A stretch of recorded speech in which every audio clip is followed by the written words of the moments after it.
Shalom jemaat yang dikasihi oleh Tuhan, kita bertemu kembali dalam podcast Bukti Buka Hati.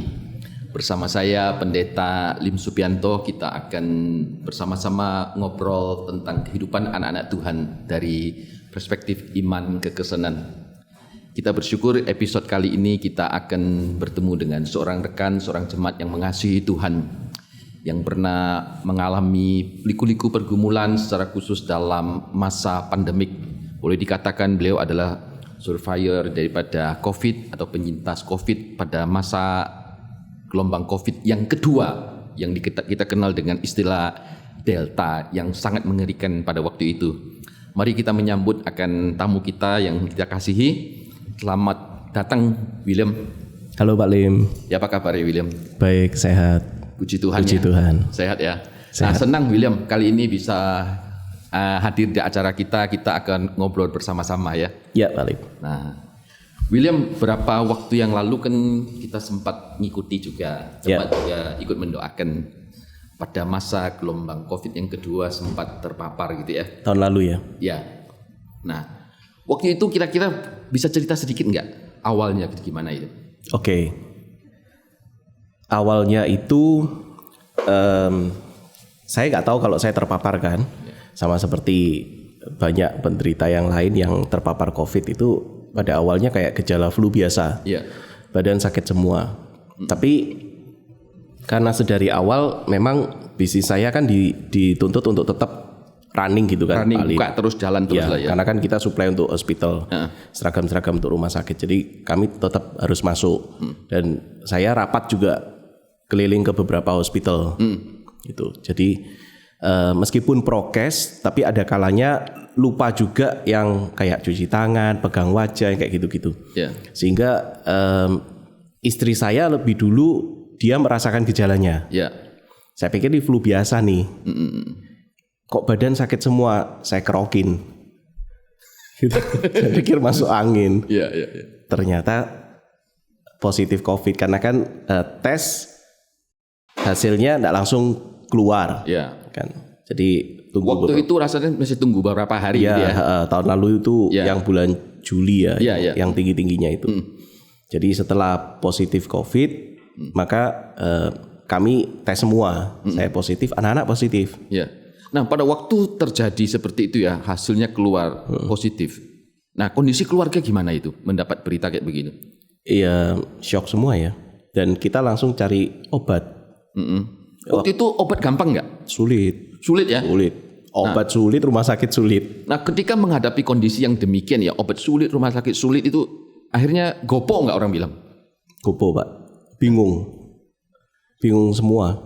Apalagi anak-anak kan, anak saya 2 itu positif semua kan. Yang satu yang paling kecil memang hasil PCR-nya negatif, tapi terus siapa yang mau jagain? Ya udah kita anggap dia positif aja sekalian. Jadi waktu itu perasaannya gimana? Apa yang dipikirkan?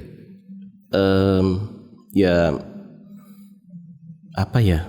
Kalang kabut sih Pak. Karena kan hidup harus tetap berjalan.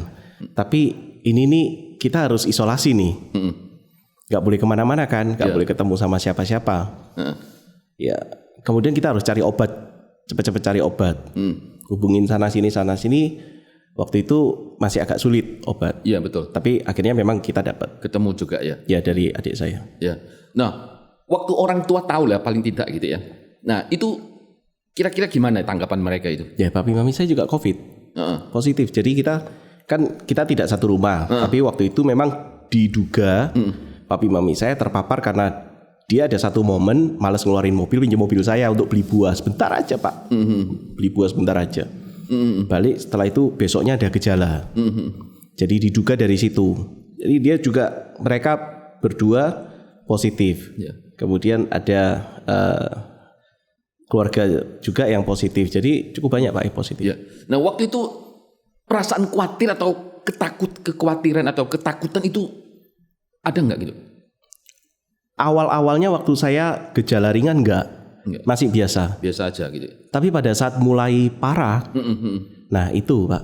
Nah, waktu itu kan kalau kita kan sempat dengar sampai di opnam di rumah sakit gitu ya, sampai di ICU katakan betul ya. Ruang isolasi. Ruang isolasi ya. Itu kan kondisinya sampai membutuhkan plasma konvalesen gitu ya. Biasanya kan kalau orang dengar butuh plasma gitu ya, itu kan pikirannya sudah butuh plasma, butuh Actemra. Actemra itu obat yang mahal. Tahu.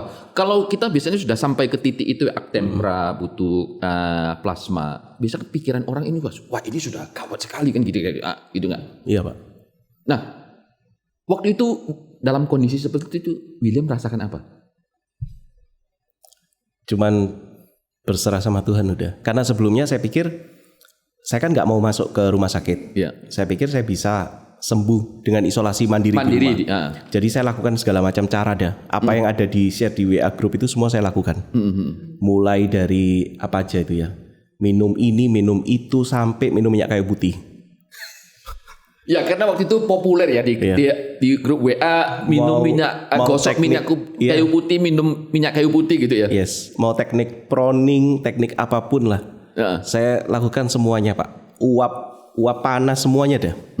Sampai pada satu titik panas badan itu tidak bisa turun, padahal saya sudah minum obat panas satu hari itu 4 kali. Dan panas badan itu 39,8, 40. Mulai dari kompres kepala aja sampai naked, kompres seluruh badan. Pakai handuk. Nah, ketika ada di ruang isolasi di rumah sakit itu ya, kontak dengan istri enggak? Dalam arti kata by phone. Oh, WA ya. Tapi pada saat saya sampai perlu Actemra, saya sesak nafas, kan saya batuknya sudah darah Pak. Saya sudah batuk darah, ingus saya sudah darah. Jadi saya itu untuk jalan buang ke tempat sampah, buang tisu yang berdarah ini sudah nggak kuat. Karena kita jalan sini situ aja kayak lari 5 km Pak, ngos-ngosannya. Jadi waktu itu sungguh-sungguh merasa lonely gitu ya. Saya satu kamar, saya minta satu kamar sama papi mami saya. Papi mami saya itu masuk rumah sakit juga Pak. Oh iya. Sama-sama masuk ruang isolasi. Jadi karena adik saya praktek di sana, jadi diaturkan supaya satu kamar itu isi 3. Dan kebetulan memang boleh. Satu kamar isi 3. Jadi saya, papi mami saya. Ya, saya lihat papi mami saya kan sudah usia berapa? 68 sama 67. Itu saya lihat mereka, saya pikir ini Tuhan izinkan kami dirawat di ruang isolasi COVID, masuk bertiga, apa Tuhan izinkan kami keluar juga bertiga. Tapi ya puji Tuhan. Nah, waktu sampai apa ya, batuk atau keluarkan ingus itu sudah dalam bentuk darah gitu ya. Orang tua tahu nggak waktu itu? Tahu. Lah, tahu. Kan paling tidak kan mempengaruhi mereka tuh ya. Dia lihat anaknya kok jadi begini gitu. Ya. Sempat ngomong nggak orang tua gitu? Iya. Kalau papi saya lebih banyak ini ya, enggak terlalu banyak ngomong ya. Mami saya yang lebih banyak ini juga. Hanya saja pada saat itu ya kan mereka tahu kan kita sama-sama di infus apa dimasukin obat-obatan. Tapi perkembangannya kan mereka tahu juga. Bagaimana paru-paru saya yang diketahui mendadak langsung putih semua, yang satu sisi ini putih semua. Yang sisi ini sudah bercak-bercak gitu. Dan itu kalau terlambat sudah lewat sih Pak, kalau terlambat. Iya, karena kita memang ikuti ya. Jadi kan ya, sempat juga saya juga telepon adik itu ya. Iya. Cerita-cerita. Biasanya kan orang dalam kondisi seperti itu yang dilukiskan oleh William itu kan ya. Itu kan kondisi yang boleh bilang sangat kritis sekali gitu ya. Iya. Nah, saya nggak tahu waktu itu ya, pikiran William ada nggak bertanya, Tuhan kok jadi begini gitu? Iya. Tuhan ini gimana ya? Tuhan ini nanti Tuhan masih izinkan saya enggak ya untuk lanjut tetap melanjutkan hidup di dunia ini. Sempat terpikir itu ya? Iya Pak, itu dari rumah Pak. Oh, mulai dari rumah sudah. Pada saat parah-parahnya itu akhirnya saya putuskan udah ini memang nggak bisa, harus masuk rumah sakit.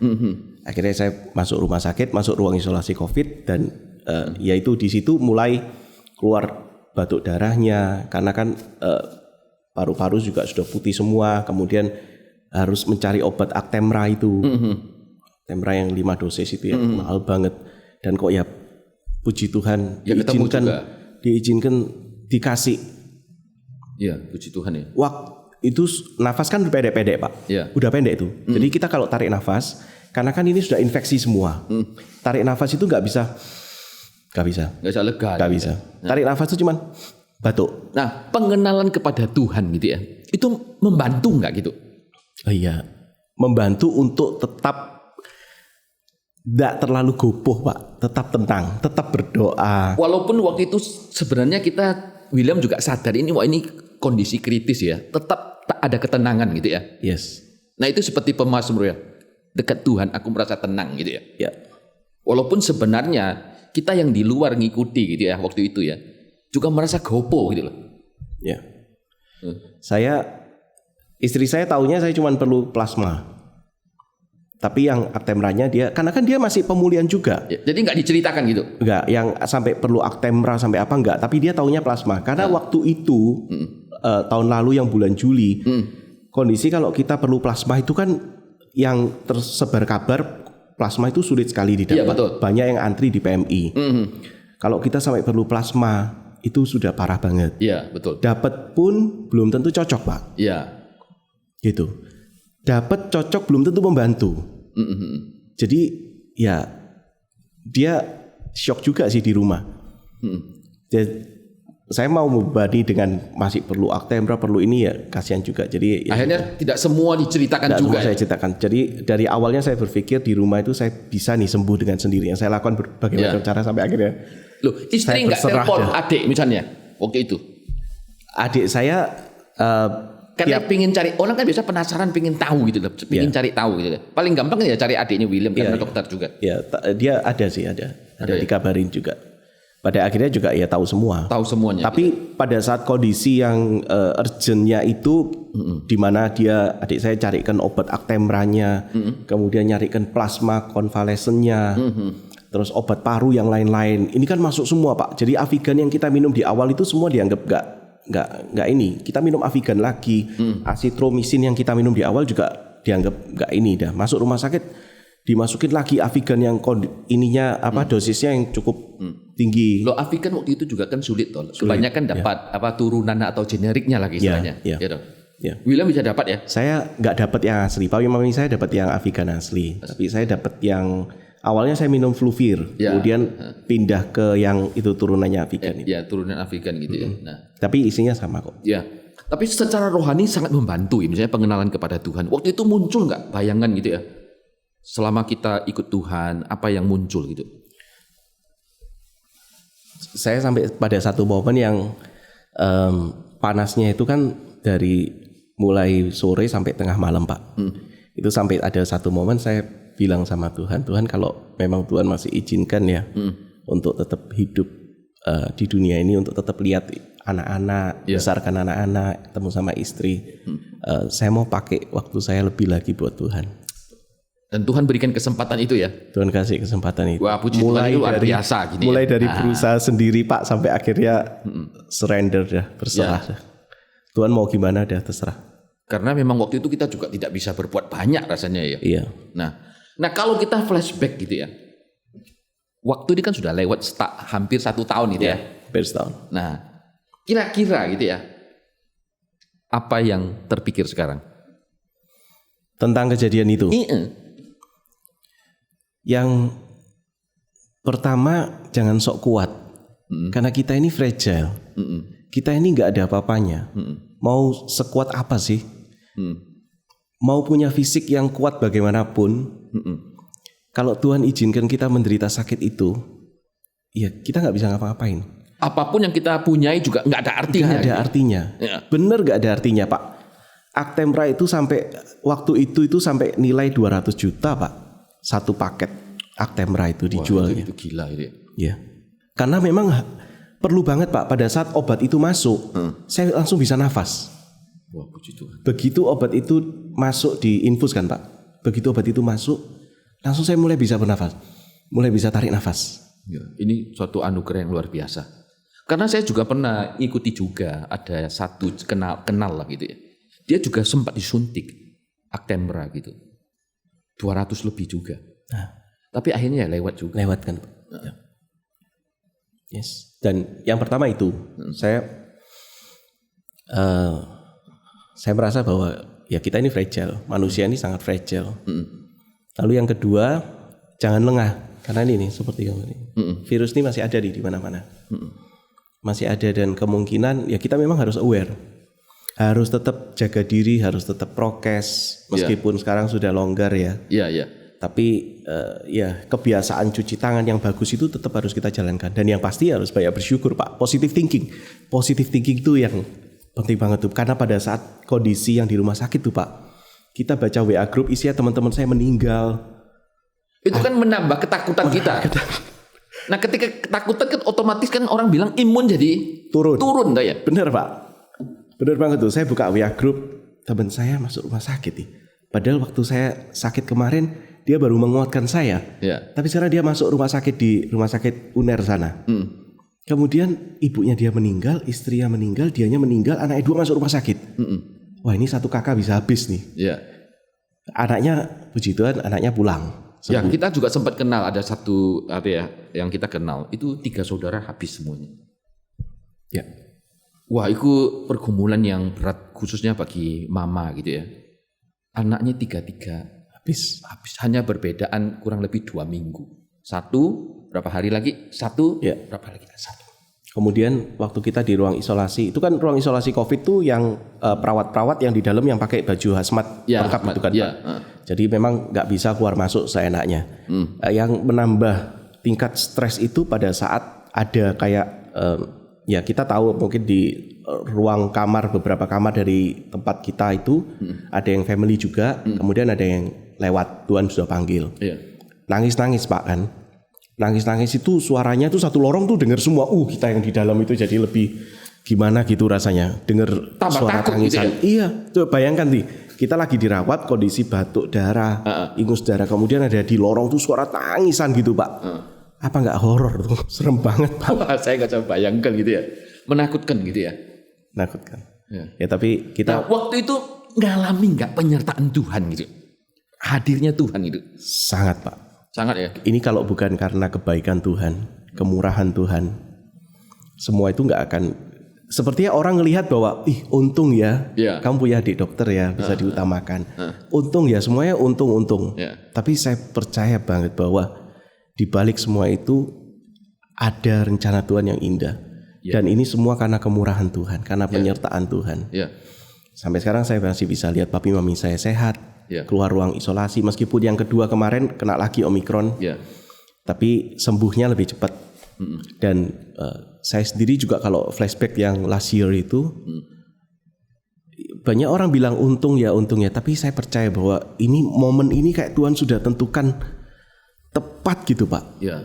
Persis. Jadi bukan sebenarnya ada satu hal yang jauh lebih penting daripada sekedar ada adik yang dokter gitu ya. Karena memang Tuhan memberikan anugerah gitu. Di balik itu karena kalau saya kebetulan waktu saya sesak itu Pak, untuk yang batuk darah dan ingus darah itu saturasi saya masih cukup bagus. Tapi kalau saturasi saya sudah drop, yang mana saya perlu alat khusus itu, maka di rumah sakit yang saya dirawat, rumah sakit gotong royong itu nggak punya alat itu. Saya harus dirujuk ke rumah sakit lain. Ya waktu itu juga nggak gampang. Nggak mudah juga untuk dapat alat itu. Tapi obatnya itu benar-benar sama Tuhan disediakan tepat pada waktunya. Pertolongan Tuhan luar biasa Pak Lim. Nah saya mau tanya ini agak sensitif sedikit. Ya Pak. Sempat nggak kepintis? Wah sebentar lagi saya mati ini. Iya beberapa kali Pak itu. Beberapa kali. Iya. Jadi waktu sempat berpikir tergelitik berpikir seperti itu ya. Yang dibayangkan itu apa? Anak-anak saya, kemudian istri saya ini besarkan mereka gimana ya? Terus carut marut Pak, carut marut. Dalam arti kata sempat nangis gitu. Nangis. Ya. Karena kan itu ke kondisi yang memang waktu itu memang sulit dibayangkan gitu ya.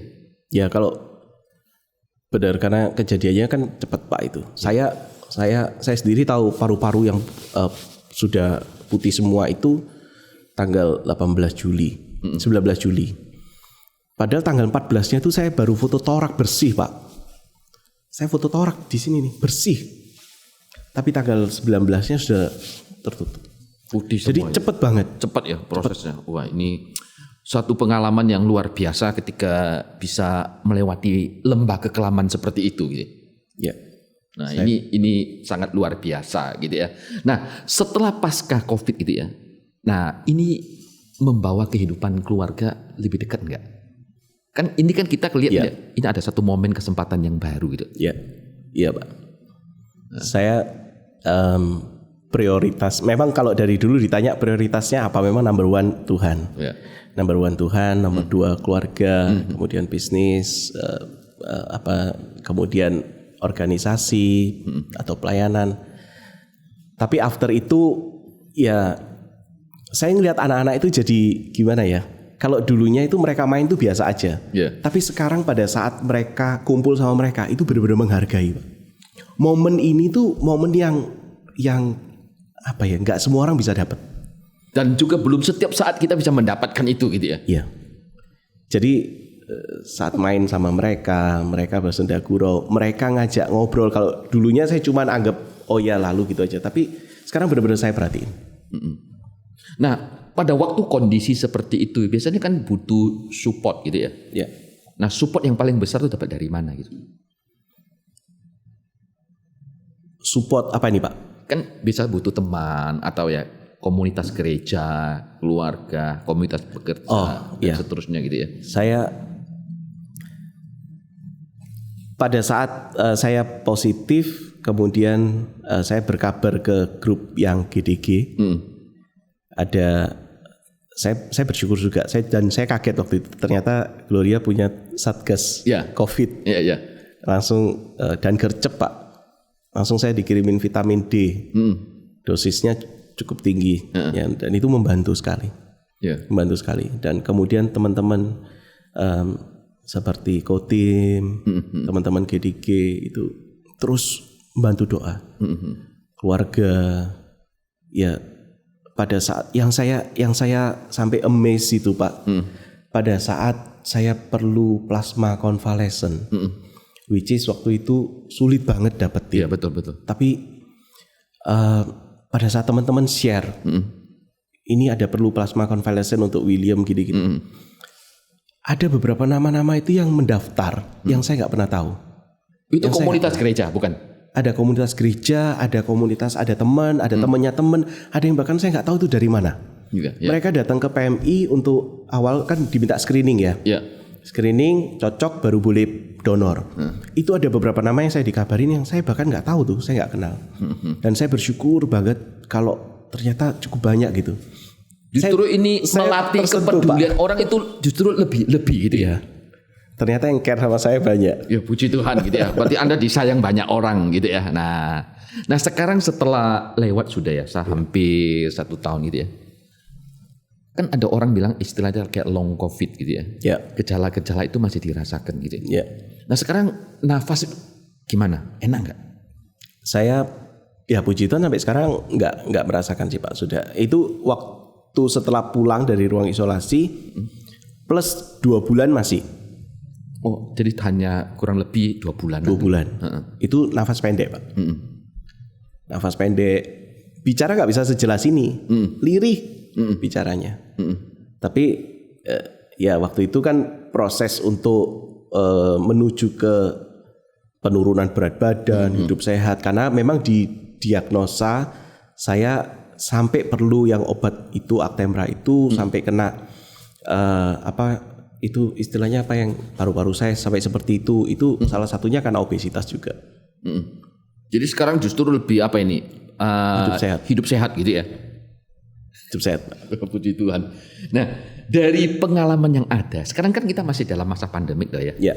Nah, kira-kira apa yang bisa William katakan kepada rekan-rekan yang lain, mungkin juga mereka yang kehilangan kerabat keluarga atau mereka yang bergumul dengan pergumulan yang sama gitu. Saya di yang kemarin itu saya memang bersyukur bahwa Tuhan masih kasih kesempatan untuk bisa tetap menjalankan hidup di dunia ini. Karena bagi Tuhan mungkin tugas saya memang belum selesai ya. Tapi buat yang kehilangan orang terdekat, keluarga, ya memang kita mengatakan lebih mudah daripada yang ngalami. Yang ngalami memang jauh lebih berat. Tapi bagaimanapun juga memang tetap harus dikatakan bahwa ya itulah rencana Tuhan yang terindah yang memang kita harus jalani. Dan tetap bersyukur, hidup tetap harus berjalan, berpegang teguh pada Tuhan, berharap bersandar hanya pada Tuhan, jangan sama yang lain, karena yang lain itu mengecewakan, mengecewakan.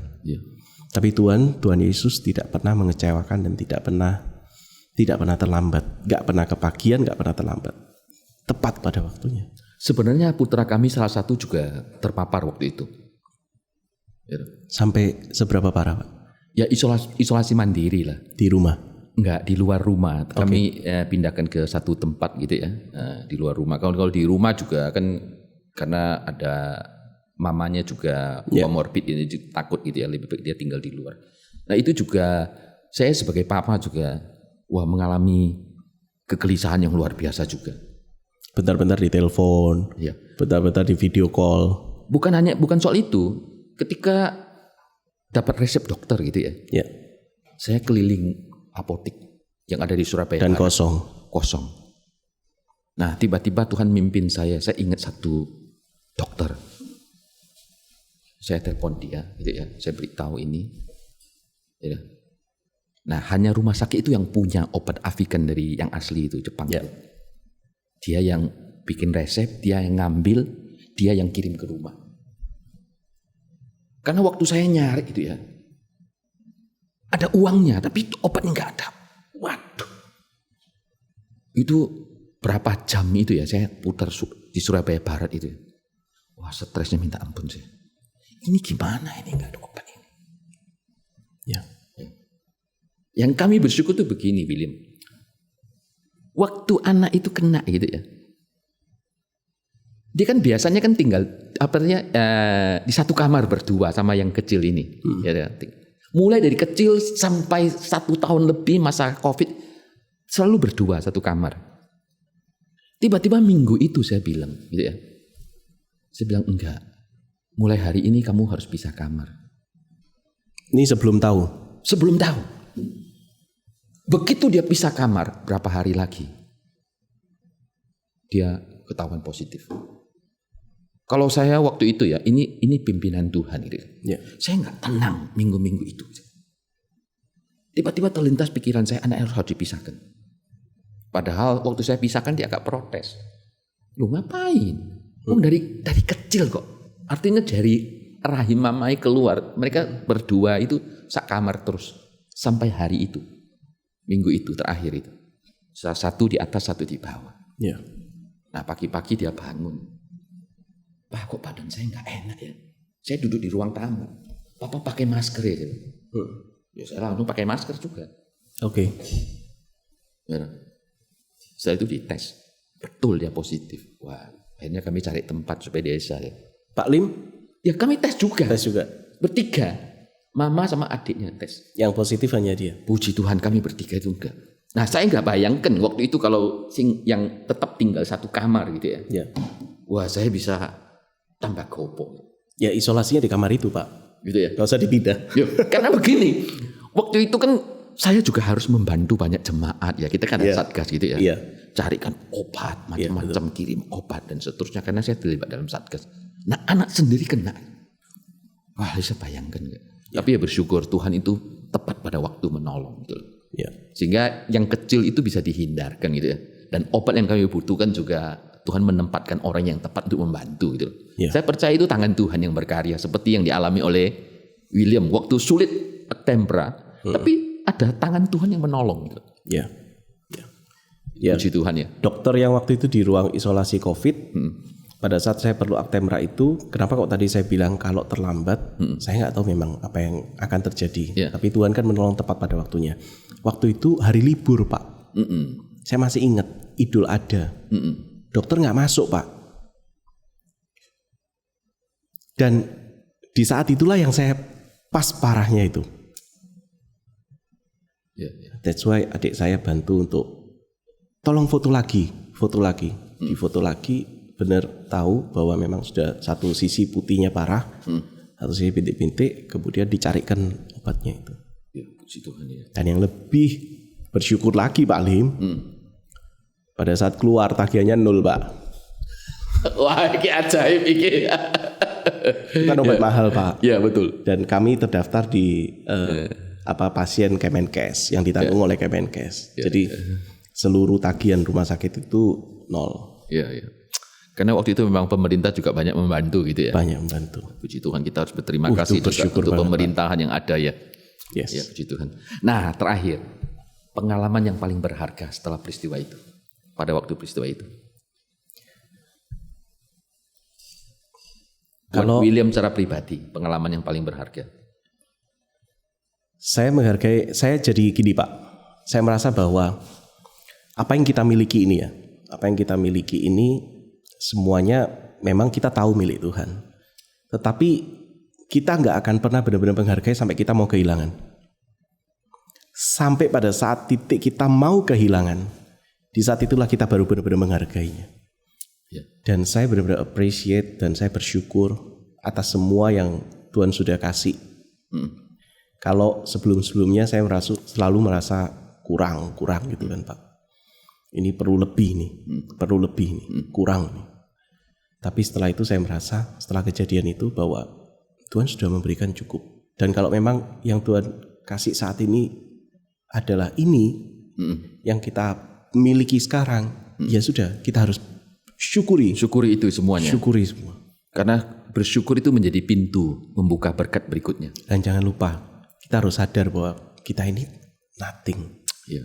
Kita ini sangat fragile. Ya. Gitu Pak. Tanpa Tuhan,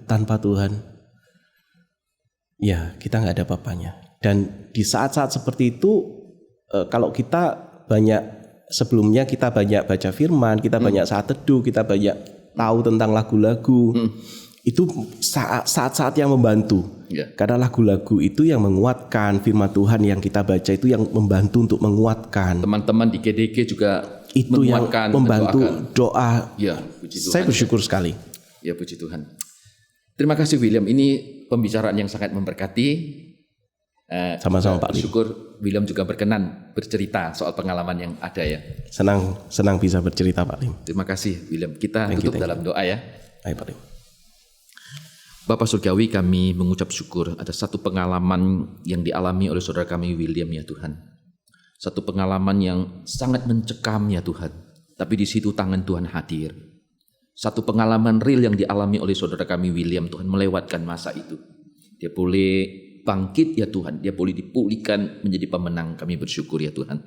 Biarlah hidup yang Tuhan anugerahkan ini menjadi satu hidup yang lebih bermakna ya Tuhan. Yang boleh didedikasikan untuk Tuhan. Kehadiran William bagi istri, bagi anak dan keluarga besar ya Tuhan.